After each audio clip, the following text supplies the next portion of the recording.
Good morning, good afternoon, good evening. जब भी आप ये वीडियो देख रहे हैं, मेरा नाम प्रिंस है और आज हम लोग करने वाले हैं हमारा एक नया chapter which is arithmetic progression and geometric progression. ठीक है, तो अगर आप लोगों ने मैट्रिसेस से रिलेटेड पुराने वीडियोस नहीं देखे हैं तो ज़रूर जाइए वो देखिए, मैं लिंक डिस्क्रिप्शन में डाल दूंगा। और जो लोग देख चुके हैं मैट्रिसेस का वीडियो, तो चलिए चलते हैं आज के वीडियो की तरफ। Good morning everyone. आज हम लोग करने वाले एक नया chapter which is arithmetic and geometric progression. This is chapter number 9 of your text book and basically आप लोग के लिए नया टॉपिक है बिकॉज आप लोग कभी भी एपीजीपी के बारे में अभी तक क्लास 9 तक के लेवल में नहीं पढ़े हैं। एंड टुडे बेसिकली हम लोग करने वाले हैं एरिथमेटिक प्रोग्रेशन। जियोमेट्रिक प्रोग्रेशन इस चैप्टर्स के थोड़े से लेटर एंड्स में आएगा, तो हम लोग तब वो चैप्टर करेंगे। बेसिकली ये चैप्टर स्टार्ट होता है एरिथमेटिक प्रोग्रेशन से। बेसिकली ये टर्म जो होता है, ये टर्म बहुत ही ज़्यादा हार्ड लगता है बच्चों को, बट ये एक छोटा सा कॉन्सेप्ट है और ये कॉन्सेप्ट समझ जाओगे तो बेसिकली ये टॉपिक बहुत अच्छे से क्लियर हो जाएगा। मैं समझाता हूँ आप लोग को। फॉर एग्जाम्पल मैं एग्जाम्पल लूँ जैसे 1 3 5 7 9 dot dot dot dot dot, right. तो अभी देखो 1 और 3 के बीच में गैप इज़ 2, 3 के बीच में 5 भी 2, 5 से 7, 7 से 9। तो ये एक सीरीज़ बन रहा है 1 3 5 7 9 11 13, जिसमें difference between them is 2, right. अब क्या ये एपी सीरीज़ है या नहीं, राइट, ये भी क्वेश्चन अराइज होता है। तो एपी सीरीज़ वो सीरीज़ होता है, what is an AP series? AP series एक ऐसा सीरीज़ है जहाँ पर मैं अगर कोई भी टर्म लूँ, कोई भी टर्म लूँ and if I subtract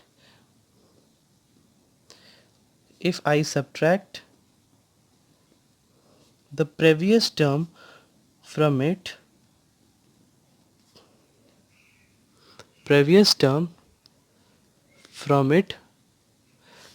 I should get a constant value।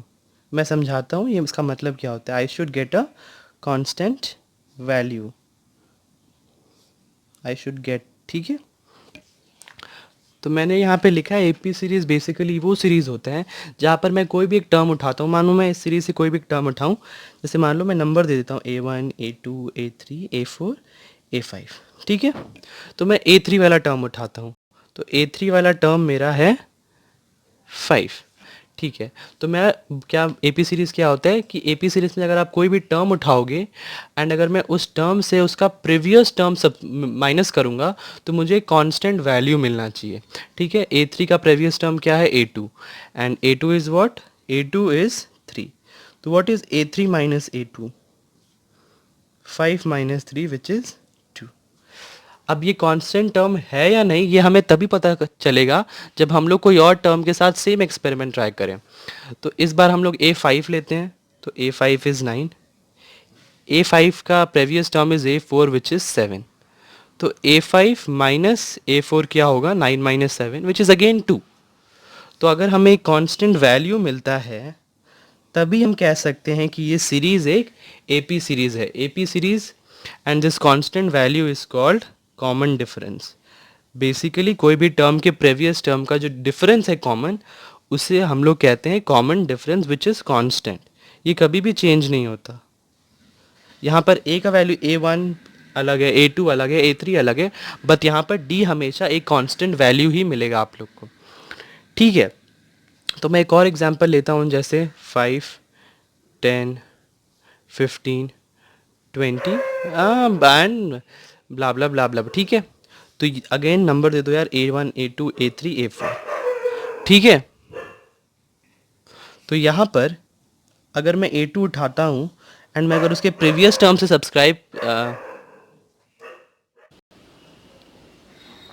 देखो, जैसे मान लो मैं लिखता हूँ 3 6 9 12 15, तो ये तो आसानी से भाई 3 का टेबल मैंने लिख दिया पहले 5 तक।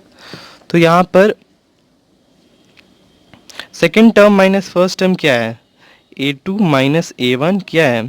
3 हुआ। सिमिलरली A3 माइनस A2 भी 3 है।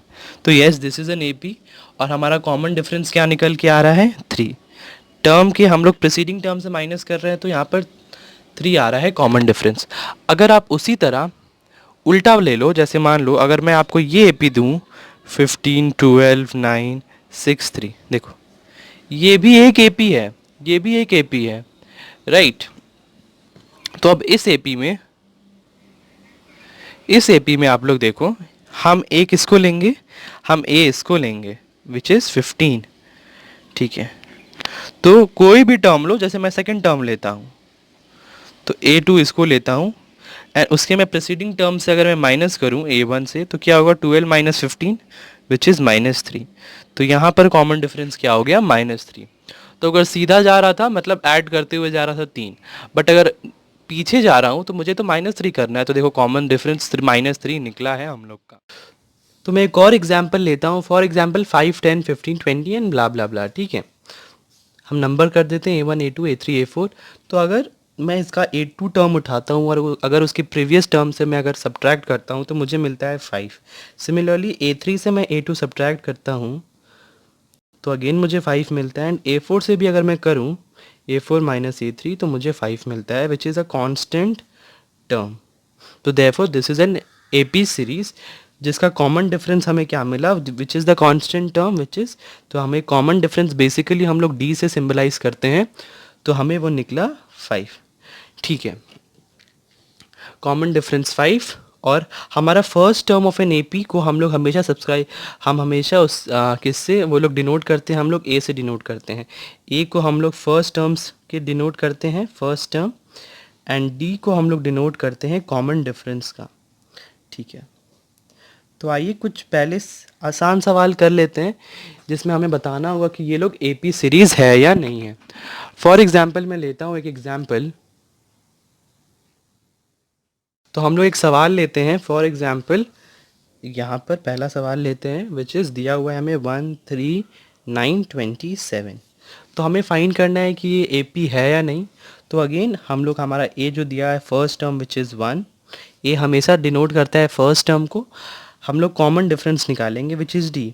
कैसे निकालेंगे, A2 माइनस A1 करके, 3 माइनस 1 तो 2 आया हमारा।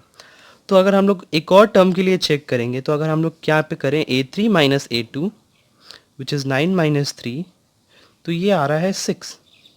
भाई A2 माइनस A1 को माइनस करने से हमारा तो 2 आया वैल्यू, और A3 माइनस A2 करने से हमारा आंसर आया 6। तो ये जो हमारा D का वैल्यू आया ये तो अलग अलग आया, therefore this is not an AP series, ठीक है।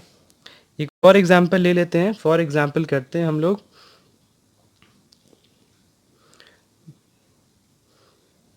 -2, 0, 2, 4, 6, 8, ठीक है।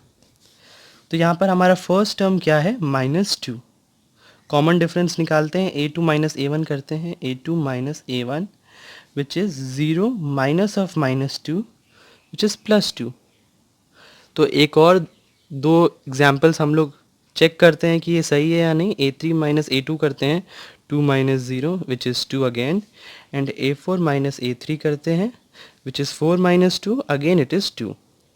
तो देखो यहाँ पर जो D का वैल्यू हमारा कॉमन डिफरेंस का वैल्यू आया वो एक कांस्टेंट वैल्यू आया विच इज़ 2, राइट। तो therefore it forms an AP, हम लोग लिखेंगे therefore it forms an AP, it forms an AP with क्या common difference, with common difference equals to 2, right. Common difference equals to 2, ठीक है। अब हमसे सवाल में पूछा गया है कि हमें 3 और इसके वैल्यूज़ फाइंड करने हैं। तो हमारा लास्ट वैल्यू यहाँ पर हमें जो दिया गया है 8, तो 8 का जो नेक्स्ट वैल्यू क्या होगा वो 8 प्लस 2 होगा, राइट। उसका नेक्स्ट वैल्यू क्या होगा, ये term +2 which is 8 plus 2 into 2 लिख सकते हैं, and the next term will be this term +2, तो लिख सकते हैं 8 plus 3 into 2 which is 10, 12 and 14। This is my required answer, ठीक है। तो ये बेसिकली थे कुछ जनरल सम्स, जनरल टॉपिक के सम्स, एंड अब हम लोग आते हैं general term of an AP में, जहाँ पर मैं आपको बताऊंगा यहाँ पर कि general term of an AP क्या होता है।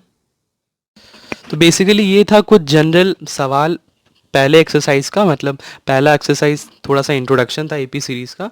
सेकंड एक्सरसाइज से हम लोग बेसिकली जानेंगे कि एपी सीरीज़ के जनरल टर्म क्या होते हैं, उसके हम लोग nth टर्म कैसे फाइंड करेंगे, एंड बहुत कुछ नया चीज़ जानने को है। तो मैं स्टार्ट करता हूँ। देखो एपी सीरीज फॉर एग्जांपल मैं एक एग्जांपल लेता हूँ। जैसे ये ले लेते हैं 4, 8, 12, 16, 20, 24। देखो ऐसे बढ़ते जा रहा है, बढ़ते जा रहा है, बढ़ते जा रहा है। ठीक है, नाउ हमें हमारा फर्स्ट टर्म दिया गया है 4, राइट। कॉमन डिफरेंस क्या हो गया 8 माइनस 4, तो हमारा कॉमन डिफरेंस हो गया 8 माइनस 4 विच इज़ 4। तो हमारा फर्स्ट टर्म भी 4 है एंड कॉमन डिफरेंस भी 4 है। तो फर्स्ट टर्म को हम लोग ऐसे लिख सकते हैं 4 प्लस 0 4 ही होता है ना, तो लिख ही सकते हैं। सेकेंड टर्म को क्या हम लोग 8 को ऐसे लिख सकते हैं 4 प्लस 4, हाँ भाई क्यों नहीं लिख सकते। थर्ड टर्म को क्या हम लोग ऐसे लिख सकते हैं 4 प्लस 8, 4 प्लस 8 ना, तो 4 प्लस 8 को ना लिखते हुए हम इसे 2 इंटू 4 लिख सकते हैं। 4 plus 2 into 4 is 8, 8 plus 4 is 12। Yes, क्यों नहीं लिख सकते भाई। A4 को हम लोग लिख सकते हैं 4 प्लस 3 इंटू 4। इसको देखो, इसको ऐसे लिख सकते हैं 4 प्लस 4 इंटू 1। A5 को लिख सकते हैं 4 इंटू 4। सिमिलरली A6 को लिख सकते हैं 4 इंटू 5, सॉरी 4 प्लस इंटू लिखने लगा बीच में, 4 प्लस 5 इंटू 4। तो 5 4 जा होता है 20, 20 प्लस 4 इज़ 24, 4 4 जा 16 होता है, 16 plus 4 20। Similarly 12 plus 4 16, 8 plus 4 is 12 and 4 plus 4 is 8। तो देखो ये एपी सीरीज तो तभी भी रह रहा है, हम लोग ने बस मॉडिफाई करके इसको एक अलग तरीके से लिखा। ठीक है, तो आप लोग एक चीज़ ऑब्जर्व कर रहे होंगे कि 4 तो भाई सब में है, ये एक एक करके नंबर बढ़ रहा है 1 2 3 4 5। देखो A1 में कोई नंबर नहीं था, पर A2 में 1 आ गया, A3 में 2 आ गया, A4 में 3 आ गया, 5 में 4 और 6 में 5।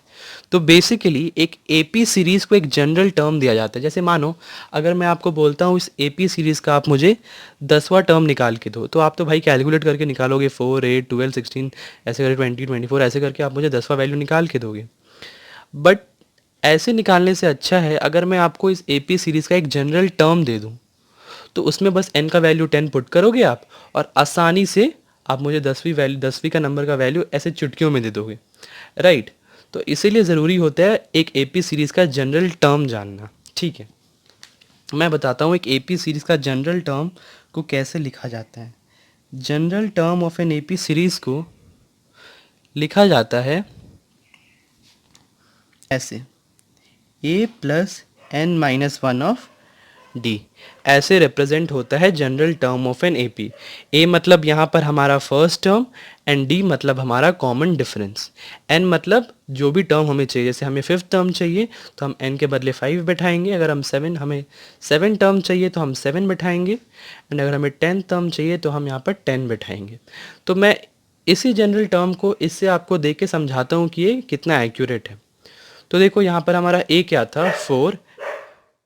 देखो तो फॉर एग्जाम्पल हम लोग लेते हैं यहाँ पर हमारा ए क्या दिया हुआ है 4।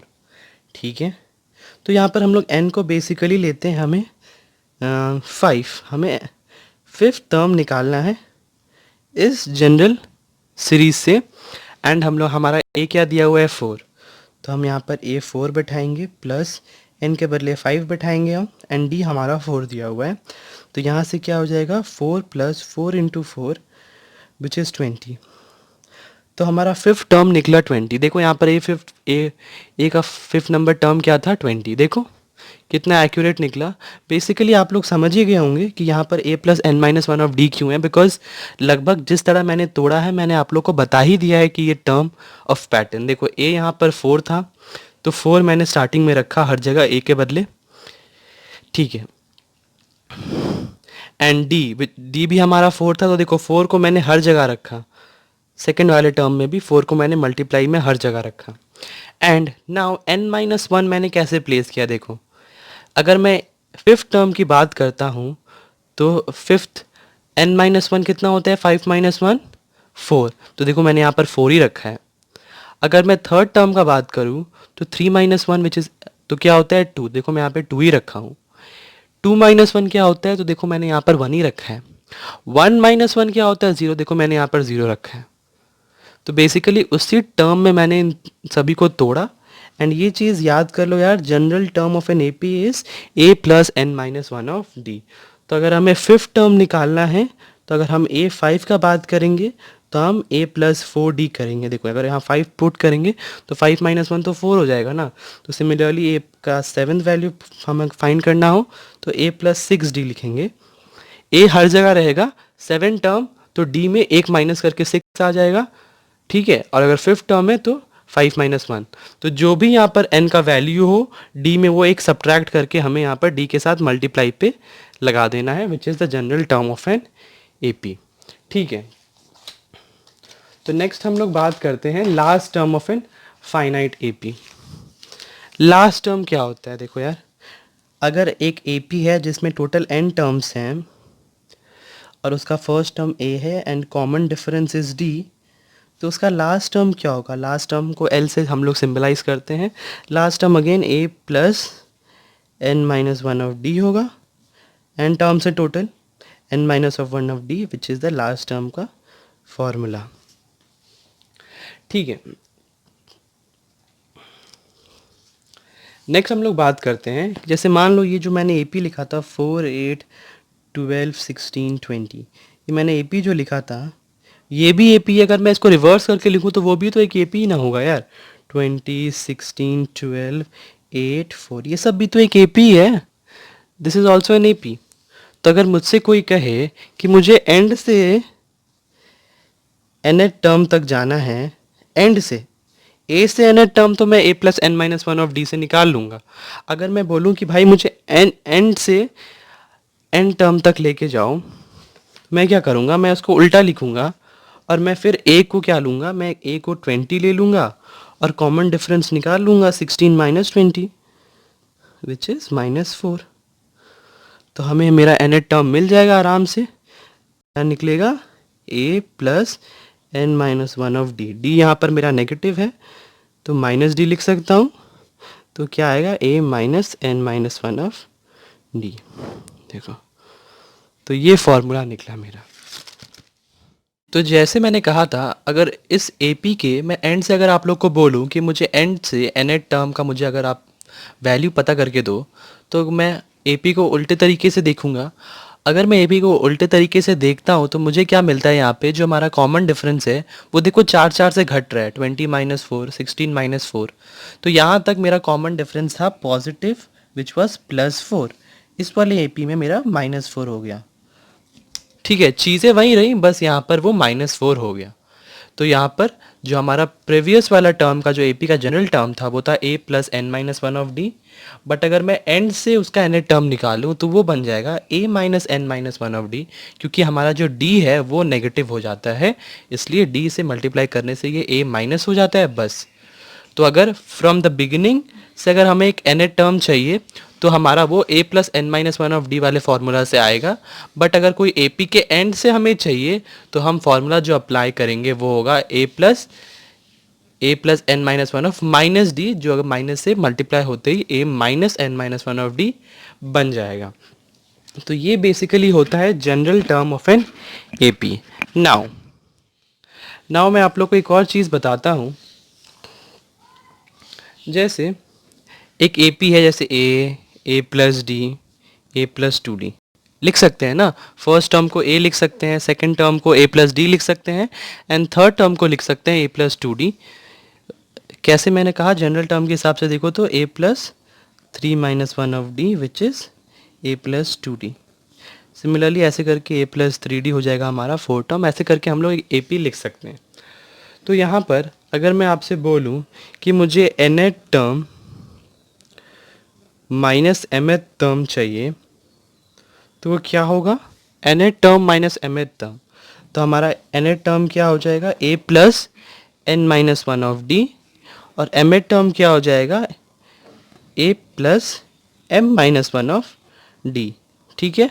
ये हमें सब्ट्रैक्ट करना है। तो यहाँ से क्या बनता है, a प्लस इंटू करोगे तो n d minus d, minus a हो जाएगा, ये हो जाएगा एम डी। अच्छा ठीक है, पहले ब्रैकेट में रखो, a plus m d minus d, right. Similarly अब इसको ब्रैकेट से करेंगे तो ये क्या हो जाएगा, a plus n d minus d minus a minus m d and minus minus is plus, तो ये हो जाएगा प्लस डी। अभी देखो ए कट जाएगा, सिमिलरली डी डी भी कट जाएगा, बचेगा क्या, n d minus m d. तो यहाँ से हम डी कॉमन ले लेंगे तो हो जाएगा n minus m of d. तो अगर हमें कोई कहता है कि हमें nth term minus mth term का वैल्यू निकाल के दो, तो सीधा एन का वैल्यू विच इज़ एन का वैल्यू पुट करियो और एम का एन माइनस एम कर दियो और जो कॉमन डिफरेंस हो उससे मल्टीप्लाई कर दियो, ये निकल जाएगा। ठीक है, ठीक है।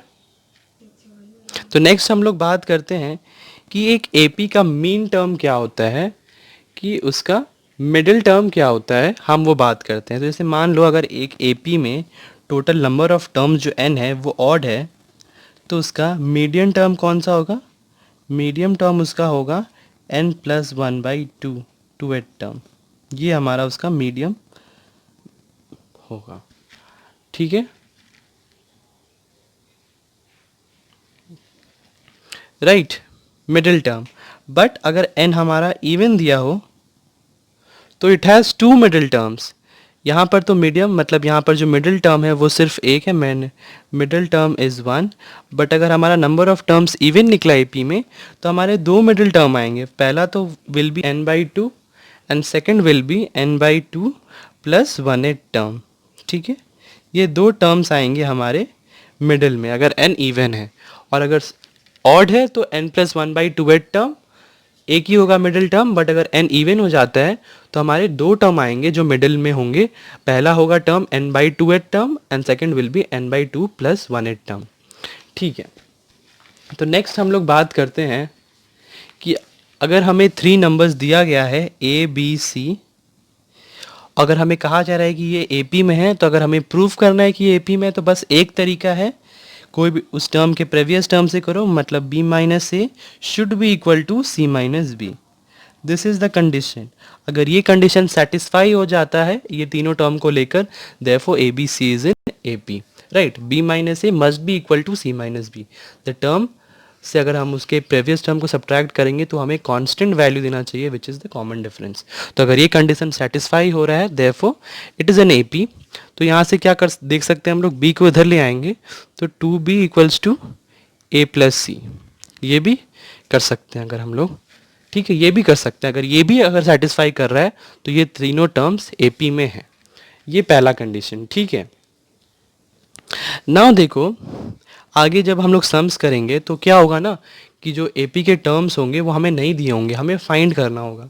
तो अगर हम एक टर्म को A लेते हैं, दूसरे टर्म को A प्लस डी लेते हैं, तीसरे टर्म को A प्लस 3D लेते हैं, तो basically this is not wrong, this is absolutely correct. AP का फर्स्ट टर्म A ही होता है, second term A plus d ही होता है and third term A plus 3D ही होता है। बट अगर हम लोग ऐसे लेके करेंगे ना तो हमारा जो वैल्यूज़ हमें फाइंड करना होगा वो बहुत ही ज़्यादा कॉम्प्लिकेटेड हो जाएगा वो तरीका।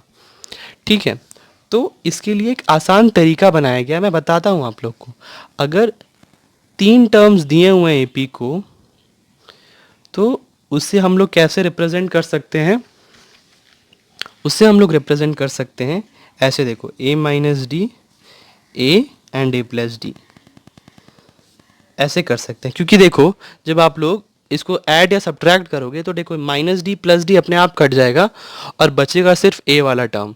तो कैलकुलेशंस को इजी करने के लिए 3 टर्म्स इन AP को ऐसे लिया जाता है। ठीक है, तो यहाँ पर जो हम जैसे फॉर एग्जांपल मैं बताता हूँ, अगर मैं A को 5 लेता हूँ एंड मैं D को 2 लेता हूँ, ठीक है, कॉमन डिफरेंस में 2 लेता हूँ, तो 5 माइनस 2 क्या हुआ 3 एंड 5 प्लस 2 क्या हुआ 7। They are in AP, right, 3 5 7 वो AP में है ना, इसीलिए हम 3 टर्म्स इन AP को ऐसे लिखते हैं। अगर मुझे कहा जाए 4 टर्म्स इन AP तो मैं कैसे लिखूंगा, मैं लिखूंगा a minus 3D a minus D a plus D and a plus 3D। 4 term in AP को हम लोग ऐसे लिखा करेंगे, बिकॉज देखो फिर से अगर ऐड या सब्ट्रैक्ट होगा तो minus 3D plus D cut जाएगा और minus D plus D cut जाएगा, बचेगा सिर्फ और सिर्फ A वाला टर्म। उससे कैलकुलेशंस बहुत ज़्यादा आसान हो जाते हैं। तो अगर हमें कहा जाए अगर 5 टर्म्स है इसी AP में तो हम, ये तो आसान है भाई, समझ गए होगे, a-3d, a-2d, a-d, a plus D, a+2d लिख सकते हैं, ये हटा दो, 1 2 3 4 5, हाँ 5 टर्म्स को हम लोग ऐसे लिख सकते हैं, a-2d, a-d, a+d and a+2d। तो बेसिकली आज हम लोगों ने बहुत सारा फार्मूला सीखा एपी से रिलेटेड, एंड मैं सभी फार्मूलाज एक बार आप लोग के लिए लिख दे रहा हूँ ताकि कंप्लीट में शॉर्ट में रिवीजन हो जाए उस फार्मूलाज को लेकर।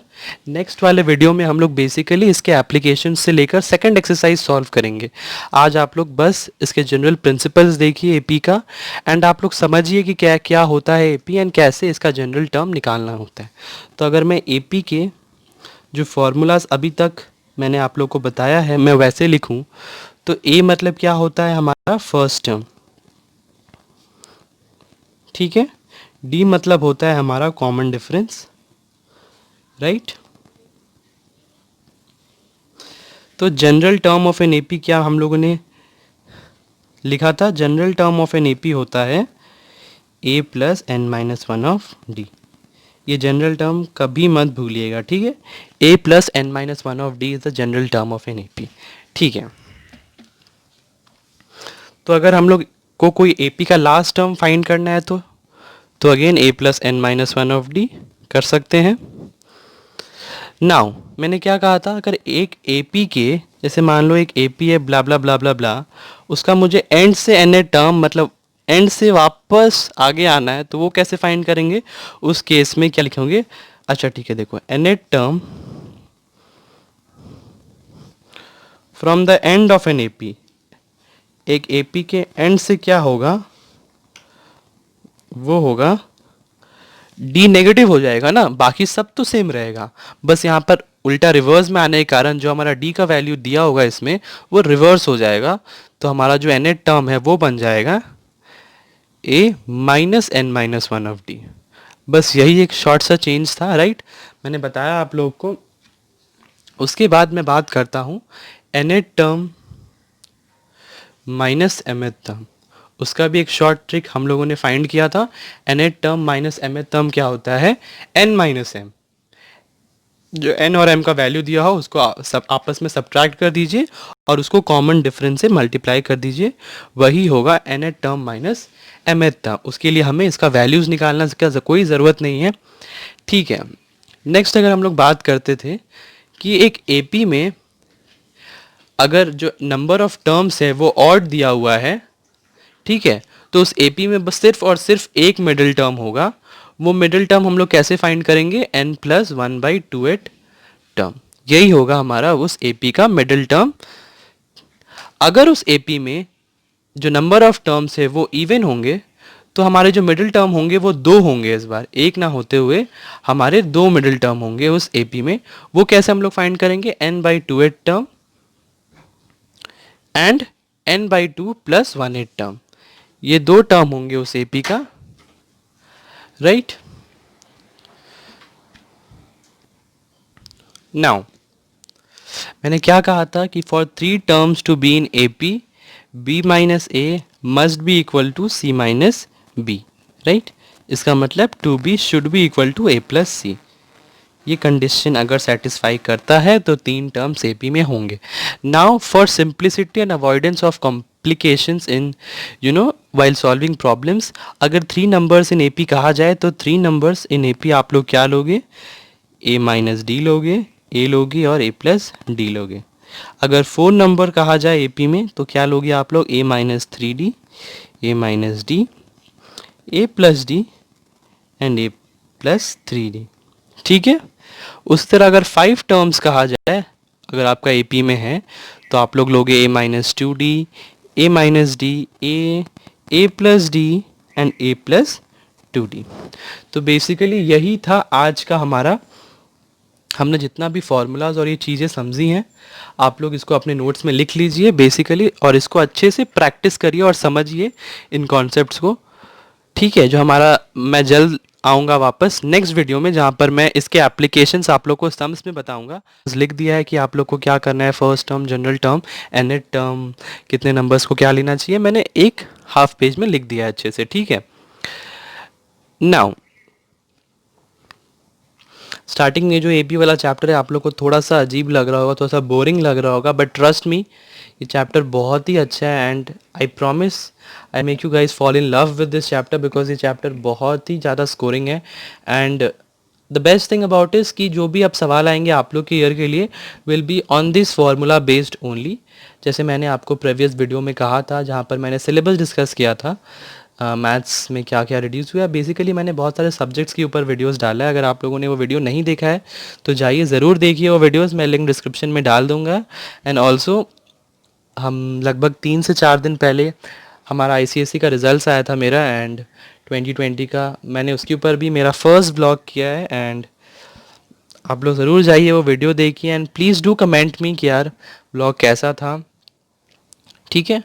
तो उसमें मैंने बताया था जो सिलेबस रिडक्शन वाले वीडियो में कि इस चैप्टर से बेसिकली आप लोग का सिंपल एप्लीकेशंस वाले सवाल नहीं आएंगे। तो इसमें जितने भी जहाँ पर आप लोग को एप्लीकेशन लगाने होंगे रियल लाइफ में वैसे सवाल नहीं देने वाले, सिंपल फार्मूला बेस्ड क्वेश्चन ही आने वाले हैं एपी और जीपी से रिलेटेड, ठीक है। तो बेसिकली सेकेंड यूनिट तक बस इतने ही फार्मूले हैं, आप लोग अच्छे से देखिए समझिए चीज़ों को। एंड मैं मिलता हूँ आप लोग को नेक्स्ट वीडियो में जहाँ पर हम लोग इसको अप्लाई करेंगे सम सॉल्व करते हुए, ठीक है। तो तब तक के लिए टाटा बाय बाय, मिलते हैं आप लोग को अगले वीडियो में। Thanks for watching the video.